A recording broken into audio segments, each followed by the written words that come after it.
প্রসাদো যস্যা প্রসাদান্য গতি কুতোপি ধ্যেয়ং স্তুবং স্তস্য যশস্ত্রীসন্ধং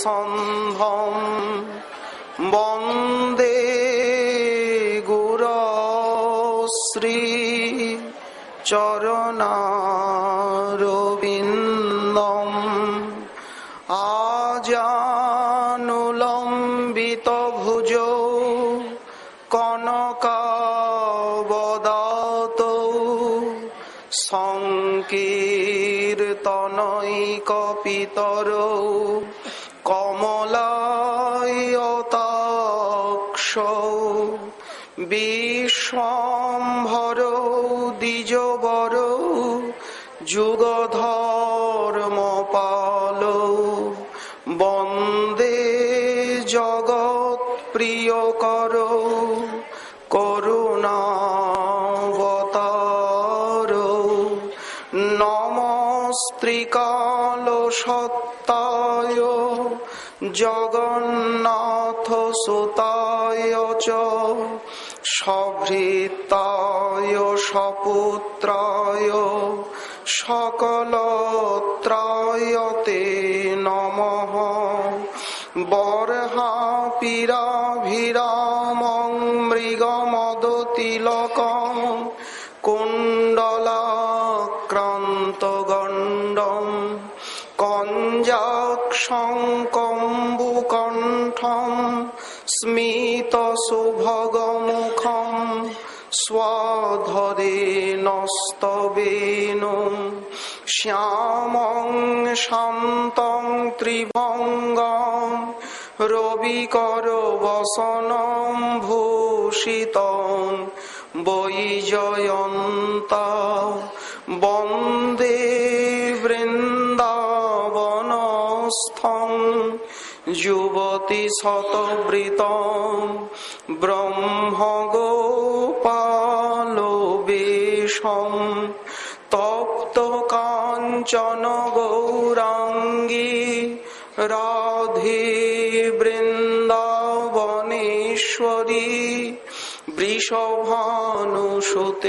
দেবী ত্বং নমামি হরিপ্রিয়ে মূকং করোতি বাচালং পঙ্গুং লঙ্ঘয়তে গিরিম যৎকৃপাতমহং বন্দে পরমানন্দমাধবং বাঞ্ছাকল্পতরুভ্যশ্চ কৃপাসিন্ধুভ্যো এব চ পতিতানাং পাবনেভ্যো বৈষ্ণবেভ্যো নমো নমঃ। হরি ভক্তি পরাজে চ হরিনাম পরায়ণ দুর্বৃত্তা বা সুবৃত্তা বা তেষাং নিত্যং নমো নমঃ। নমো ধর্মায় মহতে নমো কৃষ্ণায় বেধসে ব্রাহ্মণেভ্যো নমস্কৃত্য ধর্মাन् বক্ষ্যে সনাতনং নারায়ণং নমস্কৃত্য নরং চৈব নরোত্তমং দেবীং সরস্বতীং ব্যাসং ততো জয়মুদীরয়ে। জয় রূপ সনাতন ভট্ট রঘুনাথ শ্রীজীব গোপাল ভট্ট দাস রঘুনাথ। এই ছয় গোসাইয়ের করি চরণ বন্দন যাহা হইতে বিঘ্ন নাশ অভীষ্ট পূরণ দুর্গমে পথিমেন্ধস্য স্খলৎপাদগতির্মোহ সকৃপা যষ্ঠিদানেন সন্ত সন্ত বলম বনম।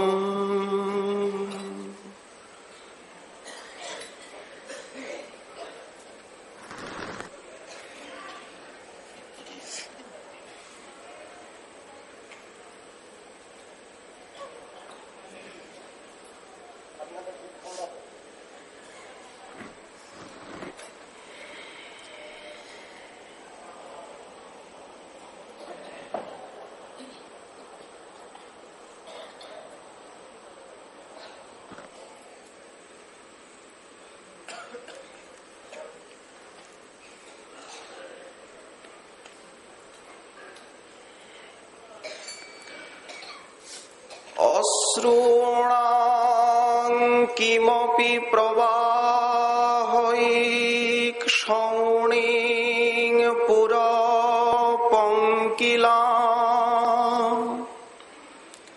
কুর্বন পানিতলে নিধায় বদরা পাণ্ডং কপোলস্থলিম আশ্চর্যং লবণোদরোধসি বসন শোণং দধানং শুকম গৌরী ভূয় হরি স্বয়ং বিতনুতে রাধা পদাব্জে রতিম।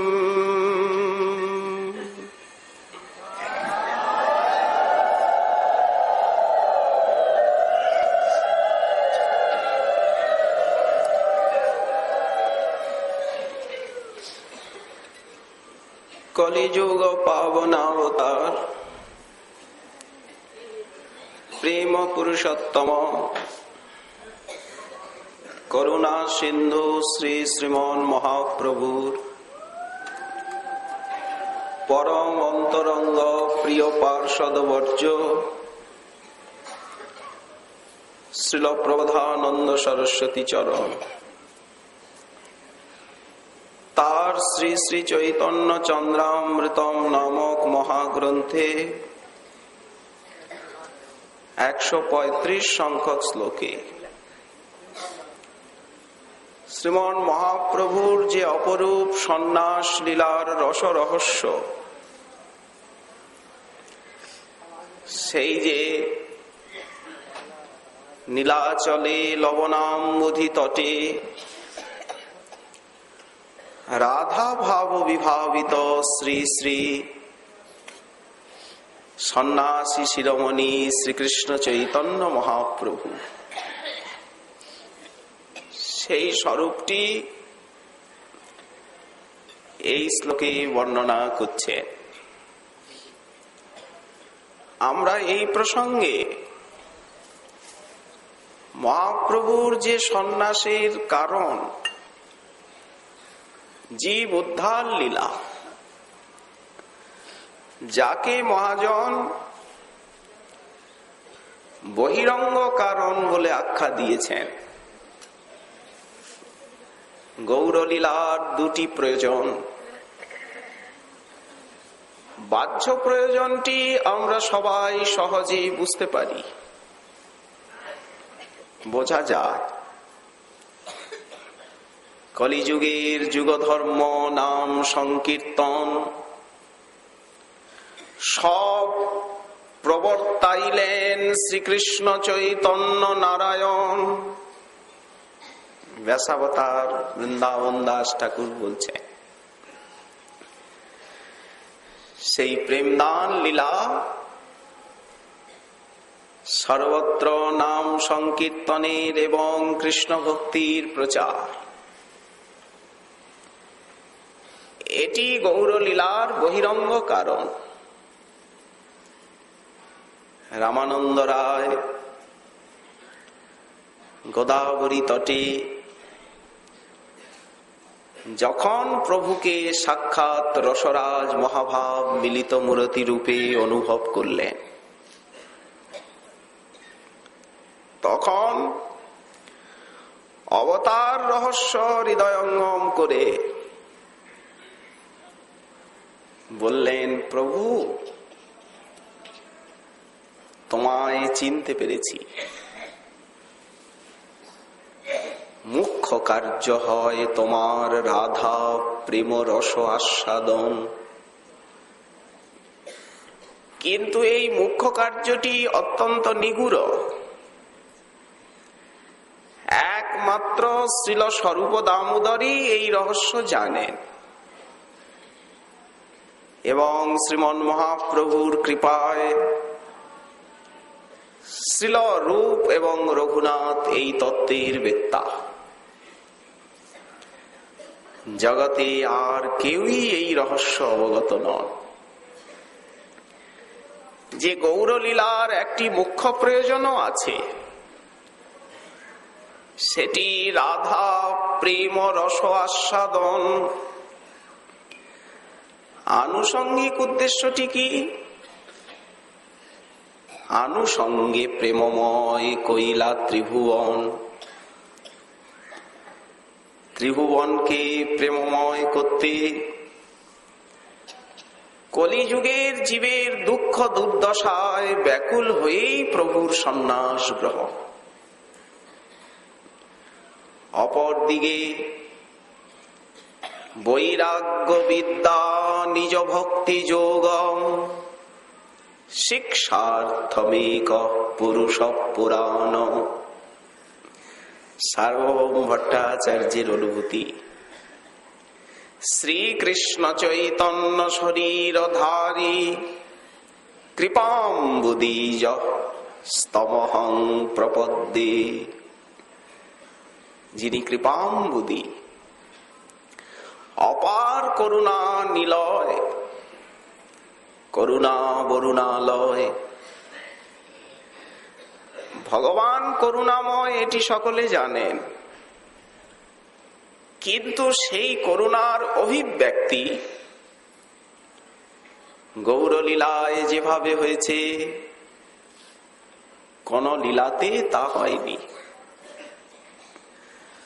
অপর হচ্ছে ভগবানের যে ষড়বিধ ঐশ্বর্য,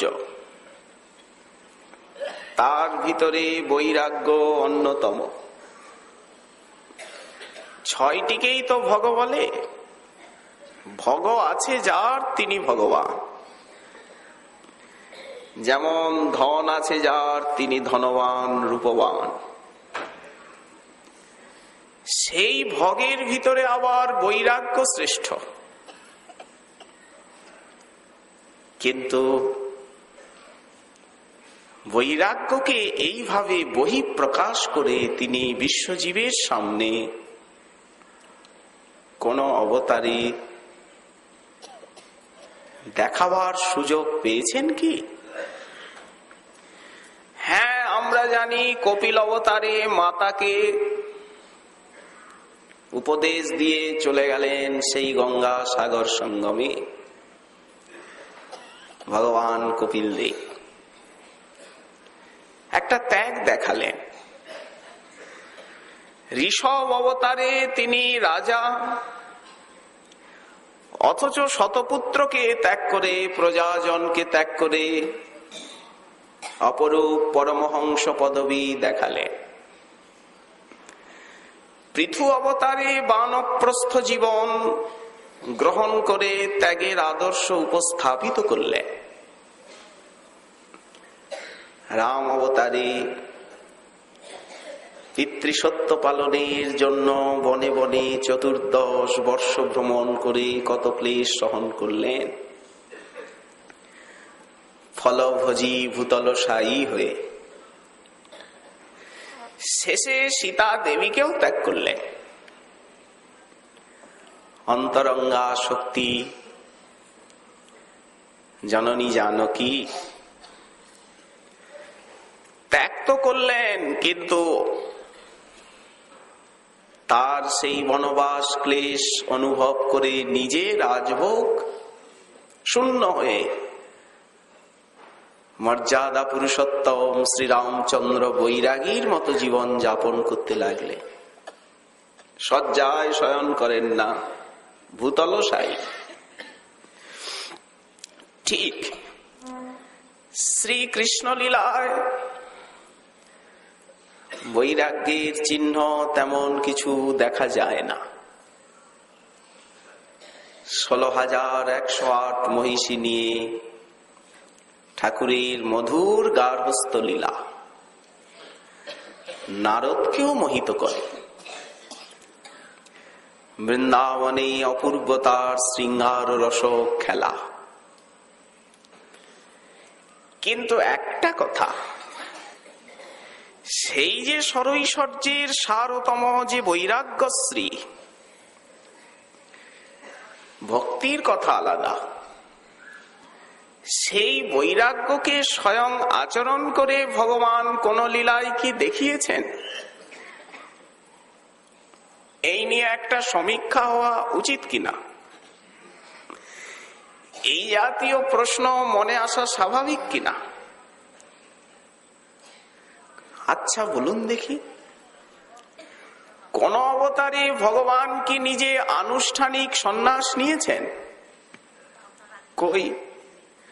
কপিল, ঋষভ, পৃথু, দত্তাত্রেয় বা যত ভগবানের লীলাবতার, সপ্তাবেশ অবতার, যারা সাংস,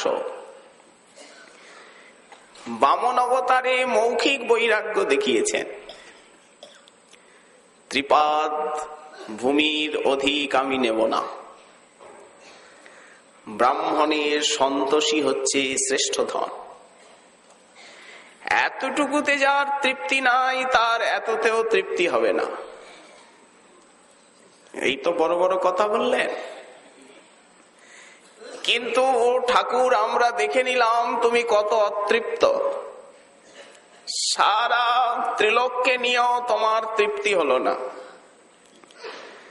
শেষে বলির মস্তকটাকেও দখল করলে, তাকে পা দিয়ে টিপে সুতলে বন্দি করে রাখলে। বেরোতে দাও না ঘরের থেকে, গদা ধারণ করে আর তার দ্বারে আছো। এই তো তোমার বৈরাগ্যের কথা।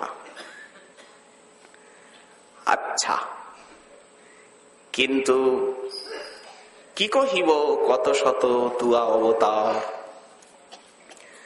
ব্রহ্মার একদিনে এক কল্প 4000 যুগ। শ্রীমদ্ ভাগবতে তাতে 22 অবতারের সূচি আছে, আর 2 পুরুষাবতার। এই নিয়ে 24 অবতারের কথা। প্রথম স্কন্ধের 3য় অধ্যায়, জগৃহে পৌরুষং রূপং ভগবান মহদাদিভি। কিন্তু কোন অবতারে এই জাতীয় বৈরাগ্যশ্রী কি প্রকটিত হয়েছে? প্রেমদান তো হয়নি, বৈরাগ্যের প্রকাশও দেখা যায় না। সব দিক থেকে বিচার করলে গৌরলীলা সর্বোপরি। উদারতায়, মহত্বে, ত্যাগে, সব দিক থেকে।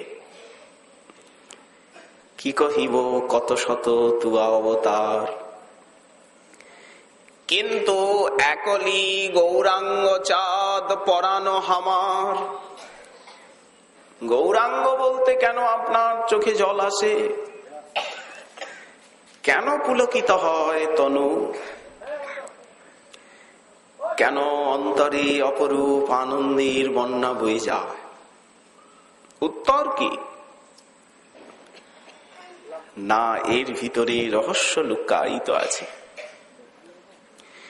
এইবার স্বয়ং ভগবান আনুষ্ঠানিকভাবে সন্ন্যাস নিলেন।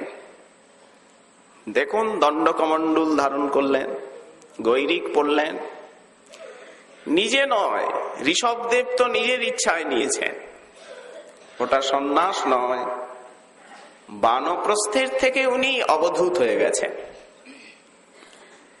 কিন্তু ধৃতকটি ডৌর কমণ্ডলু দণ্ডম দিব্য কলেবর মণ্ডিত মুন্ডম। এই স্বরূপে সেজেছেন কি কোন ভগবত অবতার? এই জন্য সন্ন্যাসী শিরোমণি। উদ্দেশ্য কি? ভক্ত প্রেম বাড়াইতে, ভক্তে সুখ দিতে। মহাপ্রভু সম আর নাহি ত্রিজগতে। ভক্তকে প্রেম দিতে, প্রেম বাড়াতে এবং প্রেম সেবা সুখ দিতে। মহাপ্রভুর সমান নাকি কেউ ত্রিজগতে নাই কোন অবতার। সব অবতার সার শিরোমণি, পরম আনন্দ কন্দ। কি অদ্ভুত বস্তু আমরা পেয়েছি। সেই গৌরাঙ্গের দাসানুদাসের দাস আমরা, এই আমাদের পরিচয়। কত বড় জিনিস পেয়েছেন কলিযুগের জীব। শ্রীকৃষ্ণ চৈতন্য প্রভুর দাসের অনুদাস, এই তো আমাদের পরিচয়। আমরা তো এই গর্বে গর্বিত। গৌর গরবে গৌর বৈভবে আমাদের গর্ব নিতাই গৌরাঙ্গকে নিয়ে। আমরা অভিমানী, আমরা গর্বিত নিতাই গৌরাঙ্গকে পেয়ে। মহাজন তো এই গর্ব প্রকাশ করেছেন। মাতিরহু সদা গৌর গুণ কীর্তনে, যেন আমরা অবিরত অবিকল গৌর গুণ কীর্তনে মেতে থাকতে পারি। জিহ্বা যেন আর কিছু না বলে। শ্রীকৃষ্ণ চৈতন্য দেব রতিমতি তারে সেব, সে যে প্রেম কল্প তরুবর দাতা, ব্রজরাজ নন্দন রাধিকার প্রাণধন, অপরূপ এই সব কথা। তিন বাঞ্ছা অভিলাষী শচী গর্ভে পরকাশী, সঙ্গে সব পারিষদগণ, গৌর হরি অবতরী প্রেমের বাদল করি, সাধিল মনের নিজ সাধ। রাধিকার প্রাণপতি আজ কি লাগি কাদয়ে নীতি। এই যে কাঁদছেন নীলাচলে লবণাম্বুদি তটে বসে, ইহা বুঝ রসিক সমাজ। একমাত্র যারা রসিক সমাজ, গৌড়ীয় সম্প্রদায়ের নাম দিয়েছেন শ্রী রূপ গোস্বামী চরণ বিদগ্ধ মাধব নাটকের প্রথমেই। রসিক সম্প্রদায় কোন রস? অপ্রাকৃত চিন্ময় রস, প্রাকৃত রস নয়। প্রাকৃত রসকে দূরে ত্যাগ করা হয়েছে। প্রেম রস, দিব্য অপ্রাকৃত শ্রীমদ ভাগবত সার রস।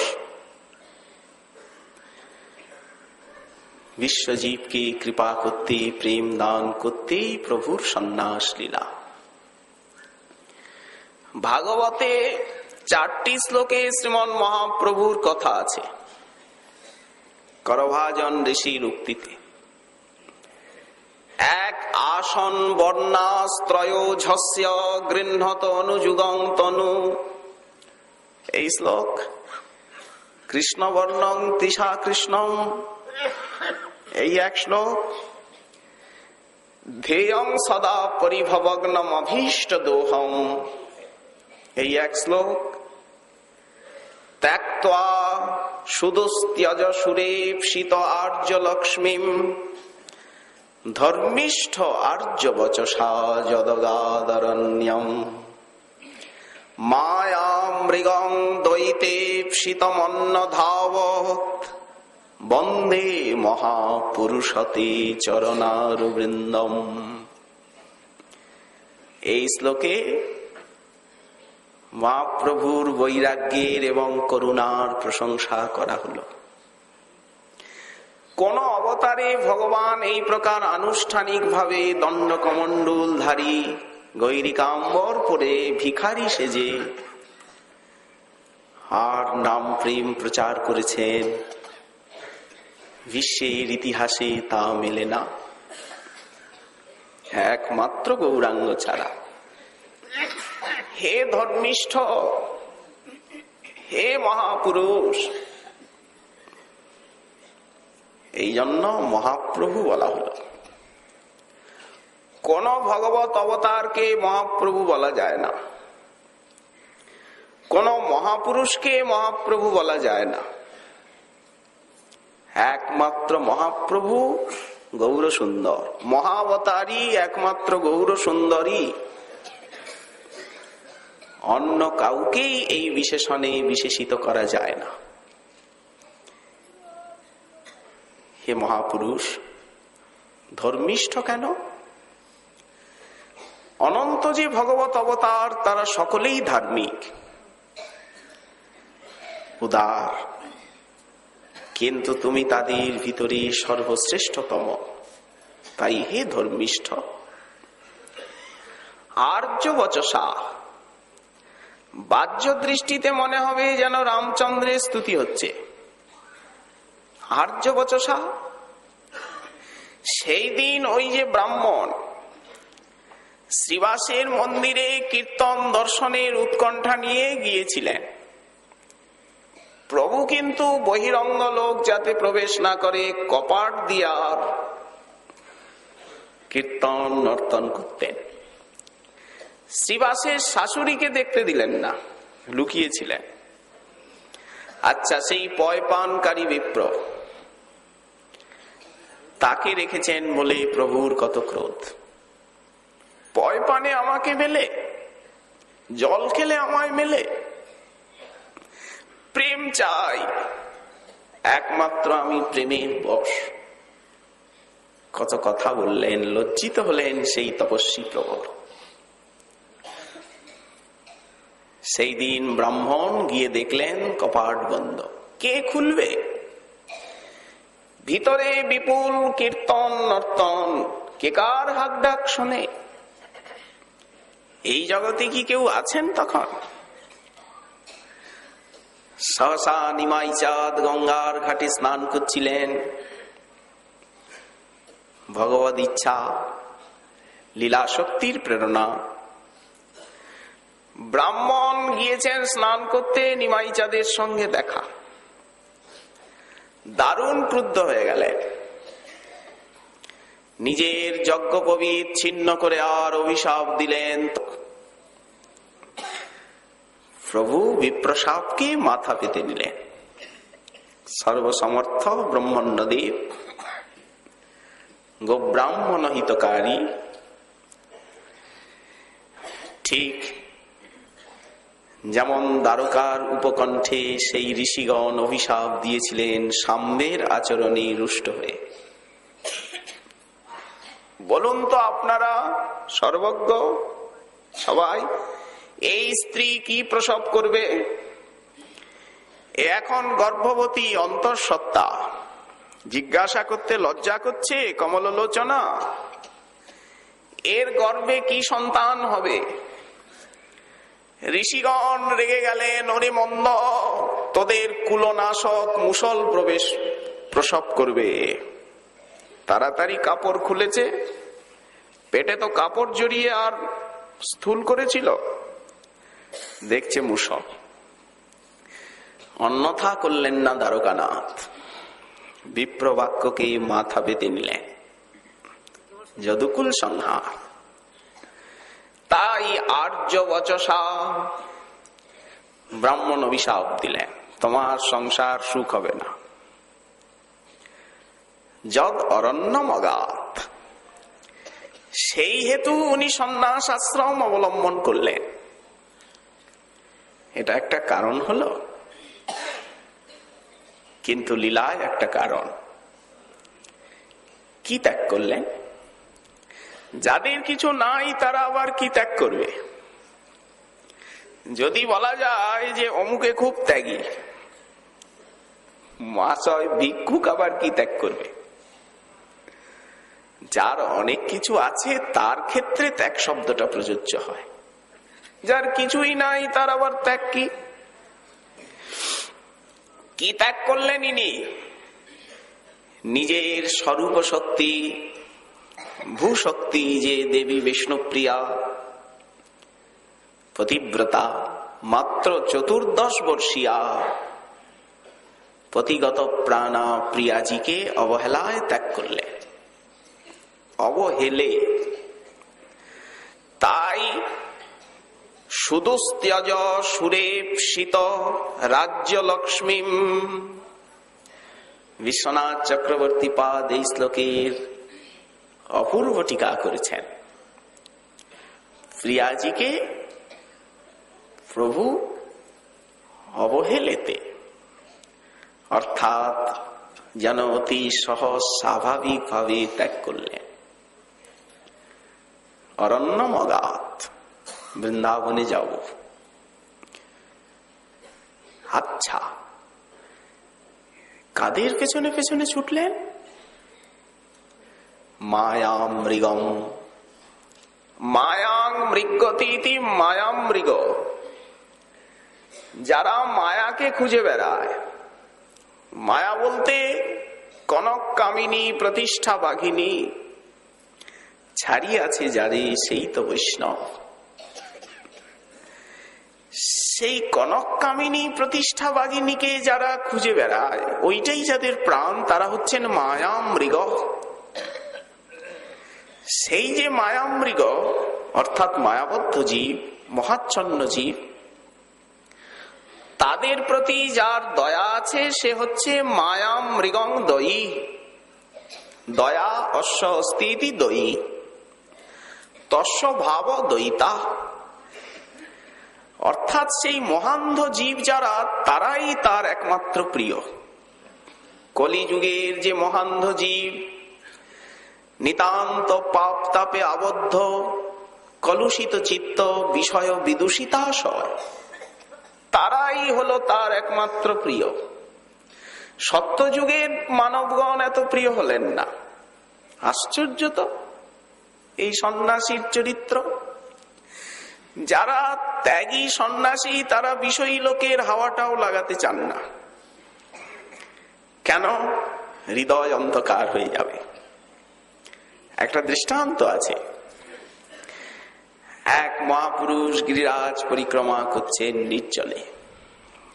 তখন তো গিরিরাজ পরিক্রমা দিনের বেলাও ভয় লাগতো, এত নিবিড় বনভূমি। সহসা উনি হরিনাম করতে করতে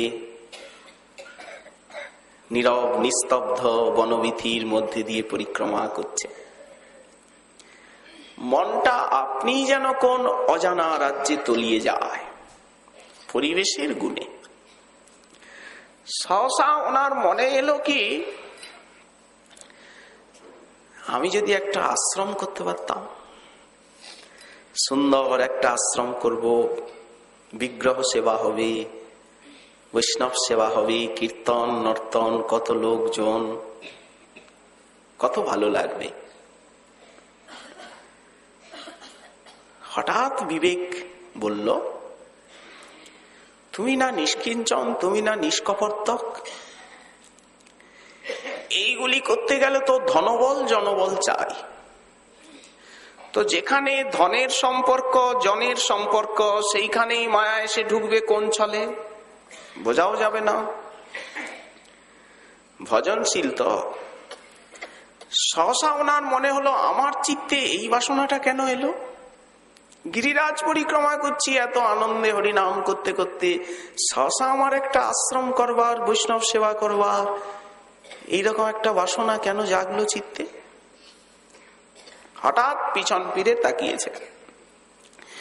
পিছন ফিরে দেখছেন যে দূরে একজন শেঠজি, উনিও পরিক্রমা দিতে দিতে আসছেন।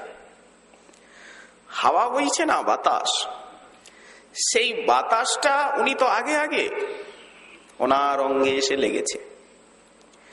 শেঠজি তখন চিন্তা করছিলেন, তাই তো আমার অনেক টাকা পয়সা আছে, কোনো সদ্ব্যবহার তো করলাম না। যদি একটা মন্দির করতে পারতাম, সাধু বৈষ্ণবের সেবা হতো, ঠাকুরের সেবা হতো, অর্থ সার্থক হতো, অর্থ পরমার্থে রূপায়িত হতো। সেই চিন্তাটা ওনার চিত্ত স্বচ্ছ বলে দেখুন, তিনি ভক্ত, শ্রদ্ধালু, তা না হলে এই ভাবনা আসবে কেন? নিশ্চয়ই তিনি পূজনীয়। যার চিত্তে ভগবানের এবং ভগবানের জনের সেবাকাঙ্ক্ষা আসে, তিনি তো সাধারণ নন। কিন্তু ওই ত্যাগী মহাত্মার আসন ওনার থেকেও অনেক ঊর্ধ্বে। ওনার চিত্তের সেই ভাবনার বাতাস স্পন্দন ওনার চিত্তকে স্পর্শ করল। একে বলে সঙ্গ দোষ। এটা দোষ ঠিক না, একটা তরতম অবস্থা।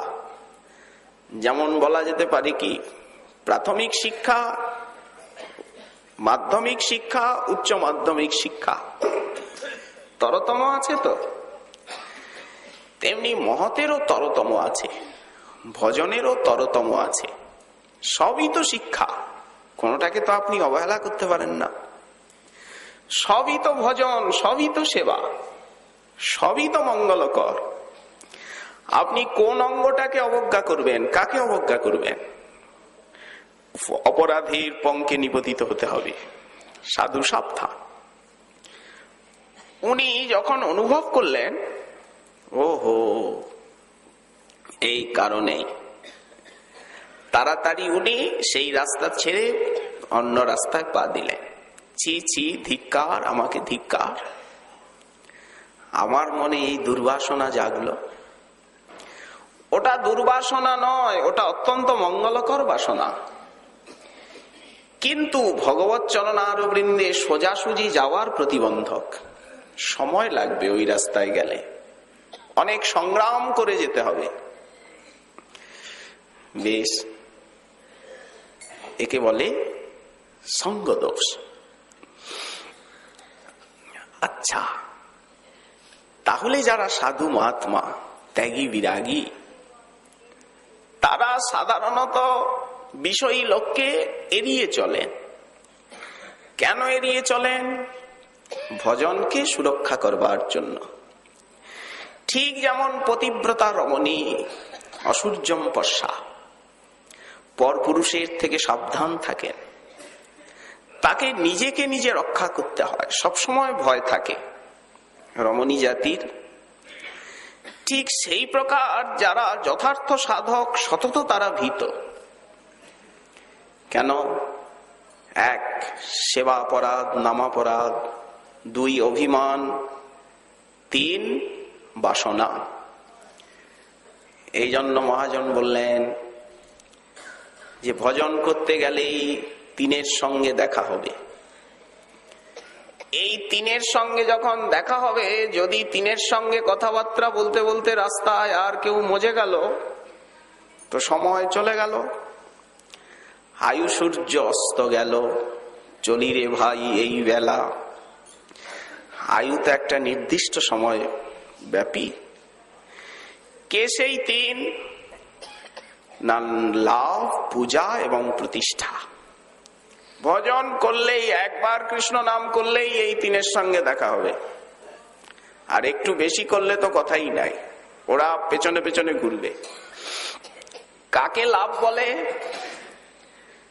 ভিক্ষুক ছিলাম, এখন দেখতে দেখতে কোটিপতি, রাতারাতি। আগে ছিল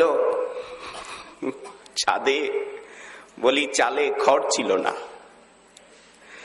ঘরে শুয়ে রাত্রিবেলা সূর্যের আলো, চাঁদের আলো, বলি চাঁদের আলো দেখা যেত। বর্ষাকালে শুয়ে শুয়ে জলে স্নান করা যেত। এখন বাতানুকূলিত কক্ষ, একে বলে লাভ। তো এই রকম কত শত লাভ আসবে। এগুলোকে আবার এড়াতে পারলে আরো বড় বড় বাঘিনী এসে ধরবে। সেগুলি হচ্ছে ঋদ্ধি, সিদ্ধি, ব্রজ বিজয়িতা, সত্য, ধর্মা, সমাধি, ব্রহ্মানন্দ, গুরুরপি চমৎকারয়ত্যেব তাবৎ। বড় বড় লাভ আছে, ছোট ছোট এগুলো তো অতি তুচ্ছ, পরে আসবে ঋদ্ধি সিদ্ধি। বেশ, এগুলো লাভ। তারপরে আছে পূজা। কত কত বড় লোক, তারা আদর সম্মান করবে। পূজা, বড় বড় মালা, যত দিন যাবে মালাও মোটা হতে থাকবে। আর কি? প্রতিষ্ঠা। এই তিনের সঙ্গে সকলের দেখা হবে, হবেই, এমন নয় যে কারো হবে না। কিন্তু এই তিনের সঙ্গে কথাবার্তা আর প্রেম প্রীতি যদি হয়ে গেল, তো ভজন সাধন হয়েই গেল, গোবিন্দকে পাওয়াই গেল, আর কি। কিন্তু এইখানেই পরীক্ষা। পড়াশোনা করলেই হলো না, পরীক্ষা তো সকলকে দিতেই হয়। এই জন্য সাবধানে সাধক বিচরণ করে, যাতে এই তিনের সঙ্গে অন্তরঙ্গতা না হয়ে যায়। এই জন্য তারা এড়িয়ে চলে। কিন্তু মহাপ্রভু এড়ালেন কোথায়? শ্রেষ্ঠের আদর্শটাই তো সাধারণে গ্রহণ করে। শ্রীমদ্ ভগবদ গীতায় তো উনিই বললেন, যজ্জদ আচরতি শ্রেষ্ঠ তত্তদেব ইতরো জন সযৎ প্রমাণং কুরুতে লোকস্তদ অনুবর্ততে। মহাপ্রভু যারা মায়ামৃগ, যারা মহান্ধ, তাদের পেছনে পেছনে উনি ধাবিত হচ্ছেন। তাদেরই তিনি দ্বৈত, তাদের প্রতি তার একান্ত দয়া। কই সত্য ত্রেতা দাপরের প্রজার প্রতি তো তার এত দয়া নয়। অথচ কলিযুগের বিষয় বিদূষিতাশয় যে সমস্ত জীব, তাদেরকে উদ্ধার করতে তাদের পিছনে পিছনে ছুটছেন। কোথায় দক্ষিণ ভারত, কোথায় উত্তর ভারত, সারা ভারতবর্ষব্যাপী নিজে পরিভ্রমণ করলেন, পার্ষদগণকে পাঠালেন। পশ্চিমের লোক সব মূঢ় অনাচার, দুই ভাইকে পাঠিয়ে সেইখানে ভক্তি সদাচারের প্রবর্তন করলেন। কোথায় নিজে গিয়ে, কোথায় পার্ষদ পাঠিয়ে, কখনো আবার কোথায় আবির্ভূত হয়ে, কোথায় আবিষ্ট হয়ে।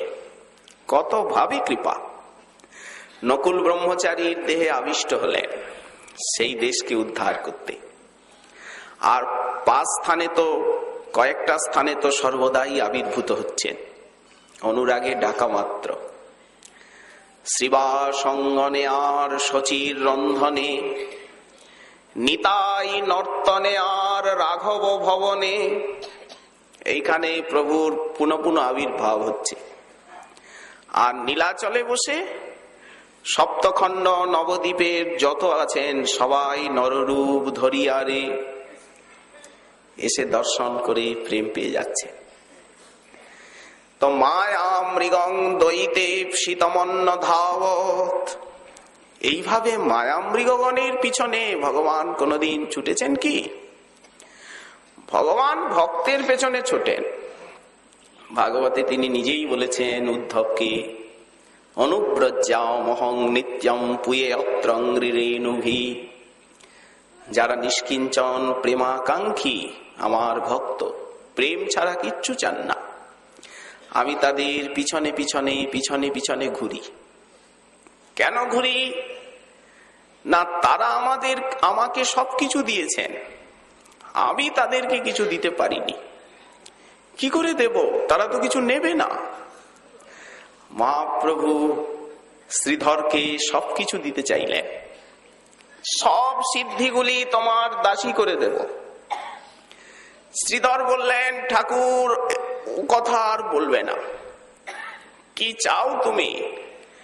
যে ব্রাহ্মণ নদিয়ার বাজারে 1 খণ্ড থোর আর একটু কলা একটু মোচাল লোভে আর আমার সঙ্গে দ্বন্দ্ব করতেন, সেই ব্রাহ্মণ জন্মে জন্মে আমার প্রাণনাথ হন। এই বর্চা। এই তো ধন নাই জন নাই নাহিক পাণ্ডিত্য, কে চিনিবে চৈতন্যের এই সব ভৃত্য? শ্রীধরের মতো ভক্ত, শুক্লাম্বর ব্রহ্মচারীর মতো ভক্ত, প্রভু কিচ্ছু দিতে পারলেন না তাদেরকে, ভিক্ষা করেই আজীবন কাটালেন তারা। অথচ কোন ধনে তারা ধনী ছিলেন? ধন নাই, জন নাই, নাহিক পাণ্ডিত্য। কে চিনিবে চৈতন্যের এই সব ভৃত্য? নিগুড় গৌরাঙ্গ লীলা, তেমনি নিগুড় গৌর পার্ষদগণ, তাদের পিছনে ছুটুন ভগবান। নিষ্কিঞ্চন ভক্তির পদধূলি অঙ্গে মাখেন। কেন মাখেন? কিছু দিতে পারলাম না। কোন ব্যক্তি আপনার খুব উপকার করছে, অথচ আপনি সমর্থ, তখন আপনার ইচ্ছা হয় না, ও আমার জন্য প্রাণপাত করছে, কিন্তু আমি কিছু করতে পারছি না, অথচ আমার সব শক্তি আছে। তখন যেন আপনি নিজেকে কি মনে করেন? তার কাছে ঋণী মনে করেন। ঠিক সেই প্রকার সর্বৈশ্বর্য নিকেতন, সর্বপালক প্রভু ভক্তের কাছে নিজেকে ঋণী মনে করেন। কৃষ্ণ বলেন, আমায় জল তুলসী দিল, এক পত্র তুলসী আর এক গণ্ডূষ জল। কৃষ্ণেরে জল তুলসী দেয় যেই জন, তার ঋণ শোধিতে কৃষ্ণ করেন যতন। কি যত্ন করেন, কি ভাবেন? জল তুলসীর সম কৃষ্ণের ঘরে নাহি ধন, আত্মা বেচি করেন কৃষ্ণ ঋণের শোধন। বিকৃত হয়ে যান তো শ্রীকৃষ্ণের মনে হয়, আহা, আমি তো কিচ্ছু দিতে পারছি না, মনটা কিরকম কটকট করছে, বেদনা হচ্ছে। ভক্ত চলে যান, ওই যে পিছে পিছে পিছে চরণের ছাপ পড়ে। স্বয়ং ভগবান সেই পদচিহ্নের থেকে ধুলি নিয়ে আর অঙ্গে মাখেন। যাক, খানিকটা ঋণ গেল, খানিকটা শান্ত হলাম, হলো হৃদয়। এত খানিক যিনি কৃতজ্ঞ, সমর্থ বদান্য, হেন কৃষ্ণ ছাড়ি পণ্ডিত নাহি ভজে অন্য। কিন্তু ছুটুন ঠাকুর যারা অকিঞ্চন ভক্ত, তাদের পিছনে, প্রেমাতুর চিত্ত যারা, কিন্তু মায়াবদ্ধ জীব যারা, মায়া মৃগ যারা, তাদের পেছনে আপনি ছুটছেন কেন? কিন্তু মহাপ্রভু তাদের পিছনেই ছুটলেন। তাদেরকে কিভাবে উদ্ধার করছেন? দর্শন, স্পর্শন, প্রেমালাপনের দ্বারা। যারা যারা মহাপ্রভুকে দর্শন করলেন, তারা তারা প্রেম পেলেন। সিংহ, ব্যাঘ্র, হস্তি, গন্ডার, সর্প, বৃক্ষ, লতা, বিটপি, বিতান, মহাপ্রভুর অঙ্গের হাওয়া যত দূর গেল, ঝাড়িখণ্ডের পথে আস্তে আস্তে সমগ্র সাপদু সংকুল অরণ্যের সবাইকে প্রেম দিলেন। বৃক্ষ, লতা প্রেম পেল, সিংহ, ব্যাঘ্র কেঁদে লোটালো, প্রস্তর বিগলিত হলো। আজও সেই সব স্থানে মহাপ্রভুর চরণ চিহ্ন, যেমন ব্রজে আছে না, কাম্যবনে, নন্দগ্রামে, শ্রীকৃষ্ণের গিরিরাজ গোবর্ধনে শ্রীকৃষ্ণের চরণ চিহ্ন। আজও ঝাড়িখণ্ড পথে সেই সেই স্থানে মহাপ্রভুর চরণ চিহ্ন বিদ্যমান। সেই যে প্রস্তরে হস্তি, ব্যাঘ্র, গন্ডার এদের চিহ্ন, প্রস্তর বিগলিত হয়েছে। দেখুন কি চমৎকার লীলা। মায়া মৃগং দয়িতে ঈপ্সিতমন্ন ধাবত। বক্তব্য হচ্ছে যে ভগবান কোন অবতারে এইভাবে বৈরাগ্যকে প্রকট করে স্বয়ং আনুষ্ঠানিকভাবে সন্ন্যাস নিয়ে বিষয়ী জীবের পিছনে পিছনে ছোটেননি, কিন্তু এই অবতারে ছুটলেন। শুধু ছুটলেন না, পার্ষদগণকেও ছোটালেন। শ্রী নিত্যানন্দ প্রভুর বড় আকাঙ্ক্ষা, আমি তোমার সাথে সাথে সতত থাকবো, তোমার কথা শুনবো না। সচিমা আজ্ঞা দিয়েছেন, নিতাই আজকের থেকে তোমায় এই সেবা দিলাম। আমার নিমাই ভূমে পরে পাছে, সদা তুমি রইও তার কাছে কাছে। নিমাই যখন নাচতে নাচতে আছাড় খেয়ে পড়ে যায় না, ধুলায় লুণ্ঠিত হয় সেই কনক কায়, তখন আমার এত ব্যথা লাগে, বুকের পাঁজর যেন ধসে যায়। নিতাই সবসময় তার কাছে থাকবে, সে যেন ধুলায় না পড়ে। নিতাই চাঁদ কিছুতেই প্রভুকে ছেড়ে যাবেন না। তুমি কায়া, আমি ছায়া, তুমি চন্দ্র, আমি চকর, তুমি কমল, আমি মধুপ। দাস্য অভিমানী পাগল নিতাই চাঁদ। দেখো রে নয়ন ভরি নিতাই সুন্দর, গোরা রস কমলের মত্ত মধুকর। গৌরাঙ্গ চাঁদের চকর নিত্যানন্দ, আর জীব হৃদি তম বিনাশের পূর্ণতম চন্দ্র। কিন্তু জীব উদ্ধারের জন্য এহেন অন্তরঙ্গ সঙ্গী অভিন্ন চৈতন্য তনু শ্রী নিতাই চাঁদকে পর্যন্ত শ্রীমন মহাপ্রভু দূরে সরিয়ে দিলেন। কতখানি বেদনা ভোগ করলেন তিনি। কেন? বিরলে নিতাই লইয়া হাতে ধরি বসাইয়া, মধুর কথা কহে ধীরে ধীরে। কতখানি বৈরাগ্য! নিতান্ত প্রিয়জনকে দূরে সরিয়ে দেওয়া কতখানি কঠোর হলেন মহাপ্রভু।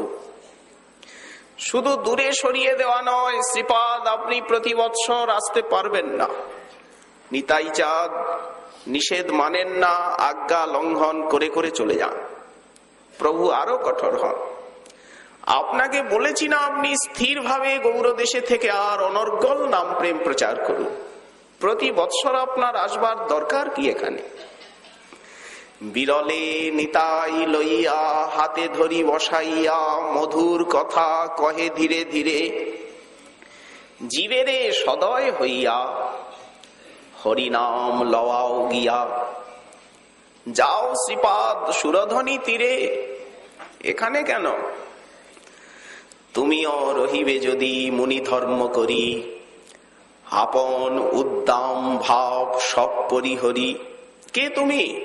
নিজেকে বোঝো। তবে মূর্খ নিজ যত পতিত সংসার, বলো দেখি আর কে বা করিবে উদ্ধার। লক্ষ লক্ষ দিশেহারা নরনারী তোমার পথপানে চেয়ে আছে। ঠিক যেমন শক্তি অর্থাৎ ঝিনুকগুলি সমুদ্রের বুকে ভাসমান অবস্থায় সাতী নক্ষত্রের বাড়ি বিন্দু কামনায় ছিপ খুলে মুখ খুলে যেমন প্রতীক্ষারত থাকে, যেমন ঘনঘোর নিধাগে চাতক সেই নবাম্বুদের দিকে তৃষিত নেত্রে তাকিয়ে থাকে, দেজল দেজল বলে কাতর কণ্ঠে ফুকার করতে থাকে। লক্ষ লক্ষ নরনারী কলিযুগের জীব, তারা তাপত্রয়ে দ্বন্দ্বচ্ছমান। শ্রীপাদ তারা তোমার পথপানে চেয়ে আছে, আর তুমি এইখানে নীরবে থাকবে গোপনে নীলাচলে লুকিয়ে নিজের শক্তিকে রুদ্ধ করে? কখনো হবে না। তুমি রহিবে যদি মুনি ধর্ম করি, আপন উদ্দাম ভাব সব পরিহরি।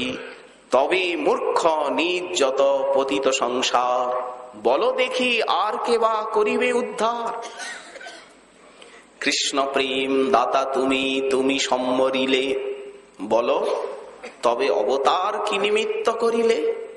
কেন এলে? এতে কে আমার বাক্য সত্য যদি চাও, অবিলম্বে গৌর দেশ প্রতি যাও।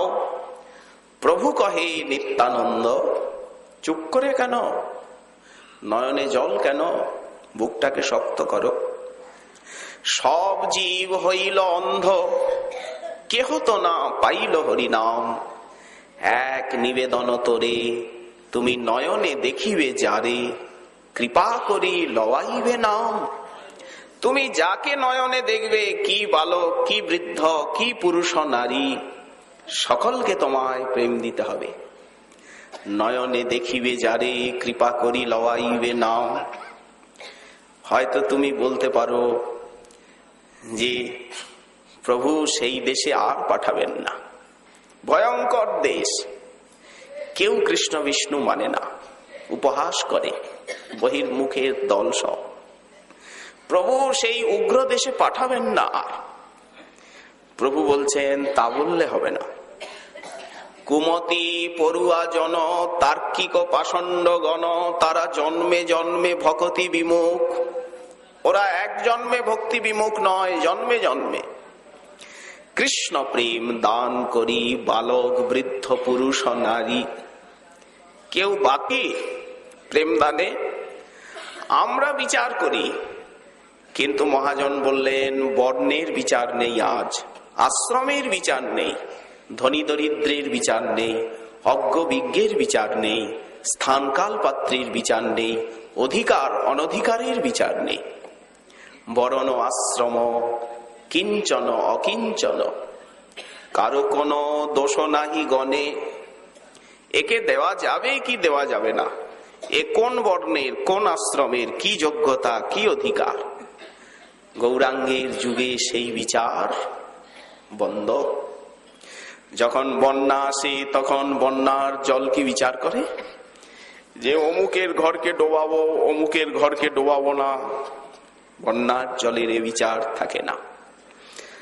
তাই বরণ আশ্রম কিঞ্চন অকিঞ্চন, আজ কারো কোনো দোষ নাহি গণে।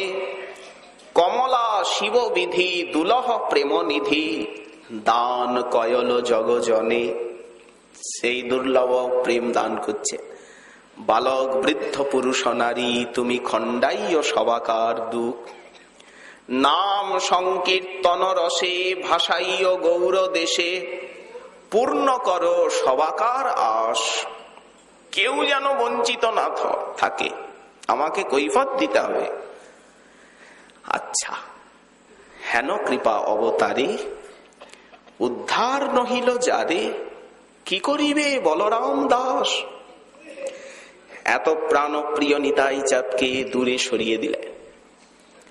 যে অদ্বৈত প্রভু কেঁদে কেঁদে এনেছেন, তার উপরেও শাসন।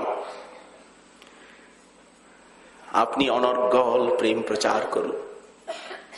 64 মহান্ত দ্বাদশ গোপাল, তাদের প্রতি আদেশ। আমার কাছে কি আছে, বারবার তোমরা এত কষ্ট করে আসো কেন? সন্ন্যাসী আমি, তোমাদিগকে আমি কি দেব? আমার কাছে তো দেওয়ার কিছু নেই। এত কষ্ট করে এখানে আসো, পরিশ্রম করে থাকো। আস্তে পরিশ্রম পদব্রজে 4 মাস থাকেন, কেউ যেতে চান না। একবার এলে নীলাচলের থেকে, যাও না তোমরা, ওখানে গিয়ে নাম প্রেম প্রচার করো অনর্গল, সবাইকে নির্বিচারে। আচ্ছা, ভগবান ভক্ত বৎসল, ভক্তাধীন, ভক্ত সান্নিধ্য তার কত প্রিয়। যেখানে সাধক ভক্তগণ তার নাম রূপ গুণলীলা কীর্তন করেন, সেই স্থানটা উনি ত্যাগ করতে পারেন না। এইরকম স্বভাব যার। মদ্ভক্তা যত্র গায়ন্তি তত্র তিষ্ঠামি নারদ। আর এইসব মহাপ্রেমিক এবং তার স্বরূপাভিন্ন ভক্তগণকে উনি দূরে সরিয়ে দিয়ে আর একা থাকছেন। স্বরূপ রামানন্দ গোবিন্দ মাত্র কতিপয় জনকে নিয়ে। কেন? ওই যে মায়া মৃগং দয়িতে শীতমন্ন ধাব। কলিযুগের জীব কি করে উদ্ধার পাবে? কি করে তারা সেই ভববিরিঞ্চি দুর্লভ প্রেম লাভ করবে? এই চিন্তায় ব্যাকুল হয়েই তো মহাপ্রভু সন্ন্যাস নিলেন। এছাড়া সন্ন্যাসের তার প্রয়োজন কি? নিজেই তো বলেছেন, কি কাজ সন্ন্যাসে মোর প্রেম প্রয়োজন। যেই কালে সন্ন্যাস নিনু, কি হলো, আমার মন যেন কেমন হয়ে গেল। দেখুন সন্ন্যাস কেন? গয়ার থেকে সেই দিন রাত প্রভু বলেন আমি বৃন্দাবনে যাব। মা তুমি কি জানো না আমি এখন কৃষ্ণ প্রেমের জন্য পাগল হয়েছি? যথার্থ কৃষ্ণ ভক্তের একটু সঙ্গ চাই। কেশব ভারতীর সঙ্গে আমি সেদিন নির্জনে বসে কথা বলেছিলাম বলে তুমি আর এত সংশয় করে আর আমাকে এত কথা জিজ্ঞাসা করছো। আমি কি তোমার কাছে কোনোদিন মনের কথা গোপন করেছি? বলো তুমি। তিনি একজন যথার্থ কৃষ্ণ ভক্ত, এই জন্য তার সঙ্গ পেয়ে আমি নিজেকে ধন্য মনে করলাম। তুমি আমায় সন্দেহ করছো। আচ্ছা, কৃষ্ণ যদি আমায় মনে করেন যে গৃহ ছাড়াবেন, তিনি সর্বসমর্থ, পারেন। কিন্তু আমি তো তোমার আজ্ঞা না নিয়ে কোনো কাজ কোনোদিন করিনি এবং করব না। অতএব তুমি এত ব্যথিত হচ্ছ কেন? ভগিনী বললেন, দিদি সত্যি তো, নিতাই চা বলি নিমাই চা তোমার বড় মাতৃভক্ত, ও তোমার মনে ব্যথা দেবে না। তুমি বৃথা চিন্তা করছো। চন্দ্রশেখর আচার্য রত্নের গৃহিণী হচ্ছেন শচীদেবীর ভগিনী, মেসমশাই হন সম্বন্ধে। খুব চিন্তা হলেই শচীদেবী তাকে ডেকে এনে আর যুক্তি পরামর্শ করে। দিদি, এমনি তো জানি যে নিমাই চাঁদ তোমাকে খুব ভালোবাসে, কিন্তু আজকাল যে তার ভাবগতিক দেখছি না, তাতে বিশ্বাসও করা যায় না। সোজাসুজি তুমি তাকে জিজ্ঞাসা করো না। তুমি এ পাড়ায় ও পাড়ায় একে তাকে জিজ্ঞাসা না করে কাকে নিমাই কি বলেছে কি বলল, সোজা তাকে তুমি জিজ্ঞাসা করো, ল্যাটা মিটে যাবে। দেখুন, জননীকে কাঁদিয়ে 14 বর্ষীয়া প্রিয়াজিকে শোক বিহ্বল করে সারা নদিয়া অন্ধকার করে ভক্তগণকে মৃতপ্রায় করে প্রভুর সন্ন্যাসীর একমাত্র লক্ষ্যই হচ্ছে জীব উদ্ধার লীলা। এই নিগুড় উদ্দেশ্য উনি একমাত্র নিতাই চাঁদের কাছেই ব্যক্ত করেছিলেন। শ্রী শ্রীমন মহাপ্রভুর কৃপা হলে আগামীকাল আবার এই বিষয়ে আস্বাদনের আকাঙ্ক্ষা রইল। আজকে আমাদের শ্রী শ্রী চৈতন্য চন্দ্রামৃতম কথার এইখানেই দেওয়া হলো বিশ্রাম।